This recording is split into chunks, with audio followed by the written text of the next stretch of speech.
Ар ким сүйет баласын. Жылқы сүйет баласын құлыным деп. Мен сетішті білбеген дұлдұлым деп. Уй сүйет баласын торпоғым деп. Қараңғыда баспаған қорқоғым деп. Төр сүйет баласын тайлағым деп. Талдың башын сыдырған ардағым деп.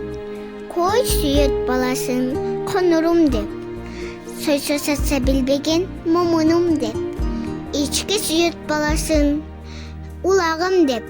Таштан ташқа секірген чынағым деп.